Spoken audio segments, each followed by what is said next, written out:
Hello everyone, आपको स्वागत है हमारे इस चैनल पर। आज की वीडियो में बात करते हैं लाइफ इंश्योरेंस की, मतलब जीवन बीमा की।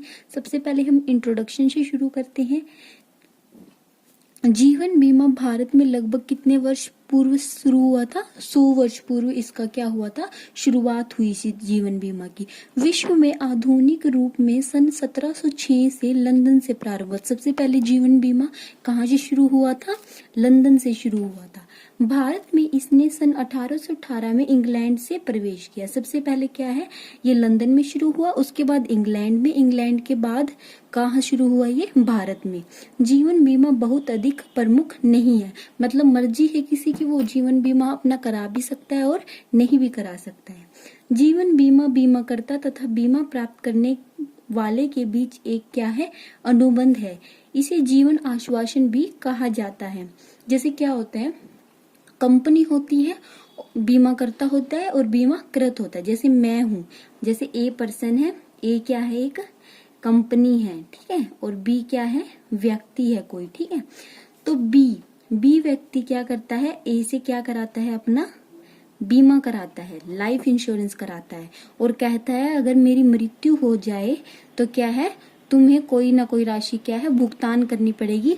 किसको? नॉमिनी को। जैसे बी व्यक्ति मर जाता है तो बी व्यक्ति क्या कहता है ए को कि अगर मैं मर जाऊं या मेरी मृत्यु किसी वजह से हो जाए तो क्या है, सी व्यक्ति को मेरे जीवन बीमा का भुगतान कर दीजिए। तो ये एक एग्रीमेंट होता है बीमाकर्ता और बीमाकृत व्यक्ति के बीच में। तो बी व्यक्ति कुछ ना कुछ क्या देता रहता है, हर महीने क्या देता रहता है? प्रीमियम देता रहता है। वो प्रीमियम क्या है, जब उसकी मृत्यु हो जाती है तो क्या है, सी व्यक्ति मतलब नॉमिनी को वो पेमेंट कर देती है कंपनी। तो इसको ही हम क्या कहते हैं? जीवन बीमा कहते हैं। इस अनुबंध की सीमाओं का वर्णन पॉलिसी में किया जाता है। यह अयोग्यता, दुर्घटना, सेवानिवृत्ति, मृत्यु होने पर भावी आवश्यकताओं आदि के लिए वित्तीय सुरक्षा प्रदान करता है। जीवन योजनाएं वैधानिक अनुबंध होते हैं। मानवीय मूल्य अथवा एक व्यक्ति का उसके परिवार के लिए जो मूल्य है वह मौद्रिक रूप में नहीं लगाया जा सकता। जैसे बी व्यक्ति मर गया, हम उसको ये तो नहीं कह सकते कि उसके मरने से मतलब पैसे मिलने से सी व्यक्ति की सारी आवश्यकताएं क्या है, पूरी हो जाएगी। बस ये है, उनका थोड़ा बर्डन थोड़ा कम हो जाएगा फैमिली का। जैसे एकदम से मृत्यु हो गई तो उनको थोड़ा सा कुछ क्या है, पेमेंट मिल जाएगी, तो उनकी थोड़ी हेल्प हो जाएगी, ठीक है। परंतु आकस्मिक घटनाओं के कारण भावी आय में होने वाली हानि का निर्धारण किया जाता है, ठीक है। उसके बाद अतः बीमाकृत राशि जो कि पूर्व निर्धारित होती है वह बीमाकर्ता के लिए लाभ की राशि होती है, जो कि उसे या उसके परिवार को किसी घटना के घटित होने पर प्राप्त हो जाती है। अगर बी व्यक्ति मर जाता है तो बी व्यक्ति ने जो नॉमिनी चुना है, सी व्यक्ति मान लो, तो सी व्यक्ति को उसका क्या है, भुगतान मिल जाता है। अगर बी व्यक्ति मर जाता है तब उसको ही हम क्या कहते हैं? जीवन बीमा कहते हैं। उसके बाद हम इसके फीचर्स की बात करेंगे। इसके फीचर क्या क्या होते हैं? फीचर में हम सबसे पहले क्या है इसका फीचर? प्रस्ताव एवं स्वीकृति द्वारा अनुबंध संपूर्ण होना, contract completed by offer and acceptance.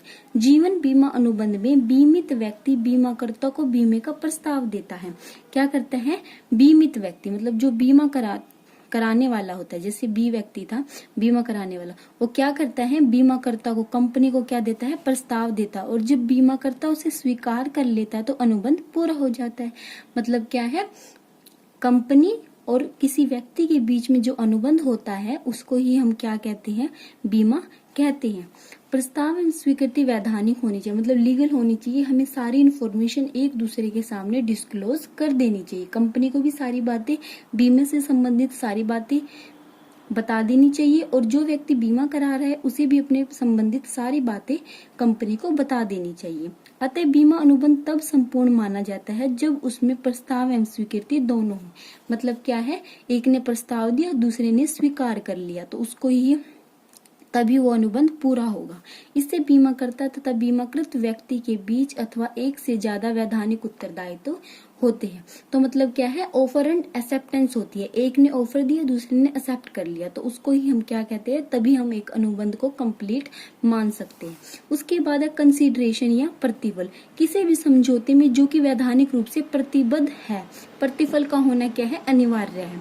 जीवन बीमा अनुबंध में बीमाकृत व्यक्ति बीमाकर्ता द्वारा किए गए जीवन अथवा स्वास्थ्य की होने वाली हानि की क्षतिपूर्ति के वायदे के बदले प्रतिफल के रूप में प्रीमियम की राशि का भुगतान करता है। क्या है, जैसे ए और बी व्यक्ति थे ना, बी व्यक्ति क्या करता है, कुछ न कुछ प्रीमियम का भुगतान करता रहता है।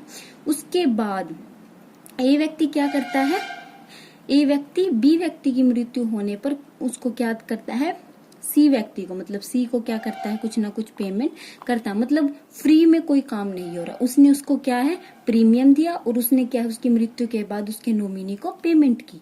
तो क्या है, कुछ ना कुछ आदान प्रदान हो रहा है, कंसिडरेशन हो रही है, पैसे का लेन देन हो रहा है। ठीक है। उसके बाद है वैधानिक क्षमता, लीगल कैपेसिटी, बीमाकर्ता के साथ समझौता करने के लिए किसी भी व्यक्ति को वैधानिक रूप से सक्षम होना चाहिए।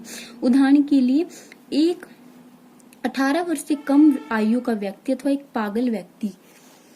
पागल व्यक्ति समझौता करने के लिए योग्य नहीं होता। बीमाकर्ता भी समझौता करने के लिए, मतलब जो कंपनी है, मतलब जो बीमा कर रही है या जो बीमा करा रहा है, एक तो वो 18 वर्ष से ऊपर का होना चाहिए, मतलब कम से कम 18 वर्ष का तो वो होना ही चाहिए। उसके बाद वो पागल नहीं होना चाहिए, उसमें सोच समझने की शक्ति होनी चाहिए, तभी क्या है, वो भी एक दूसरे से क्या कर सकते हैं, अनुबंध कर सकते हैं, कॉन्ट्रैक्ट कर सकते हैं। ठीक है, लीगल कैपेसिटी उनके अंदर होनी चाहिए। उसके बाद बात करते हैं फोर्थ पॉइंट की, परिपक्वता मूल्य, मैच्योरिटी वैल्यू। जीवन बीमा अनुबंधों का परिपक्वता मूल्य अवश्य होना चाहिए। इसका भुगतान मृत्यु होने पर अथवा परिपक्वता की तिथि पर किया जाता है। अतः जीवन बीमा अनुबंध क्षतिपूर्ति का अनुबंध नहीं है, क्योंकि इसमें हानि का वास्तविक राशि का अनुमान नहीं लगाया जा सकता। तो दूसरे चाहे जीवन की हानि हो या ना हो, बीमाकर्ता व्यक्ति की परिपक्वता की राशि का भुगतान करना पड़ता है। मैच्योरिटी वैल्यू होती है, जैसे किसी ने 5 साल का क्या कराया, लाइफ इंश्योरेंस कराया। ठीक है, अगर उसकी 5, जैसे ए व्यक्ति है ना और बी व्यक्ति, मैंने एग्जांपल लिया था आपको, बी व्यक्ति ने 5 साल का क्या कराया है, बी व्यक्ति ने क्या कराया, 5 साल का लाइफ इंश्योरेंस कराया है। अगर वो 5 साल से पहले क्या हो जाती है, उसकी डेथ हो जाती है, तो उसकी नॉमिनी को क्या मिल जाएगी, उसकी नॉमिनी को पेमेंट मिल जाएगी। लेकिन अगर वो 5 साल तक जिंदा रहता है, उसकी मृत्यु नहीं होती, कोई दुर्घटना उसके साथ नहीं होती, तो क्या है, परिपक्वता, मतलब 5 साल के बाद वो पैसा किसको, बी को ही मिल जाएगा। ठीक है, अगर मृत्यु हो जाती है तो उसको नॉमिनी को मिल जाएगा, अगर मृत्यु नहीं होती तो उसको ही मिल जाएगा 5 साल बाद। ठीक है, तो मैच्योरिटी वैल्यू होती है। उसके बाद इंश्योरेबल इंटरेस्ट, बीमा योग्य हित, एक व्यक्ति का बीमित में बीमा योग्य हित होना आवश्यक है। जब बीमित की मृत्यु से उसे वित्तीय क्षति उठानी पड़ती है। जीवन बीमा में बीमा योग्य हित पॉलिसी शुरू होने के समय आवश्यक है, परंतु बीमा योग्य हित का दावे के समय होना आवश्यक नहीं है। जैसे एक पति का पत्नी, मतलब सिंपल सी बात है, अगर पति अपने जीवन का बीमा करा रहा है तो उसकी नॉमिनी कौन होगी, पत्नी, पत्नी का नॉमिनी कौन होगा, पति होगा। ठीक है, एक पिता का, बच्चों का नॉमिनी कौन होगा, उसका पिता होगा। तो मतलब ये क्या होता है, इंश्योरेबल इंटरेस्ट उनका आपस में होता है। ठीक है, उसके बाद गुड फेथ, मतलब गुड फेथ क्या होता है, सद्विश्वास क्या होता है, मतलब पूरे विश्वास के साथ बीमा करता, मतलब जो कंपनी है उसको अपनी सारी इंफॉर्मेशन डिस्क्लोज कर देनी चाहिए बी व्यक्ति के सामने, और जो बीमा करा रहा है उसे भी अपनी सारी डिटेल, सारी इंफॉर्मेशन ट्रूली क्या है, डिस्क्लोज कर देनी चाहिए, तभी वो एग्रीमेंट पूरा होता है। तो ये 6 पॉइंट है। फर्स्ट मैंने आपको बताया प्रस्ताव और स्वीकृति, सेकंड है प्रतिफल, थर्ड है वैधानिक क्षमता, फोर्थ है परिपक्वता मूल्य, फिफ्थ है बीमा योग्य हित, सिक्स्थ है सद्विश्वास। तो उम्मीद है आपको ये वीडियो अच्छा लगा होगा। तो वीडियो पसंद आए तो वीडियो को लाइक और चैनल को सब्सक्राइब कीजिएगा। आपको मेरे चैनल पर कॉमर्स से रिलेटेड हर इंपॉर्टेंट टॉपिक की वीडियो मिलेगी। Thank you for watching my video.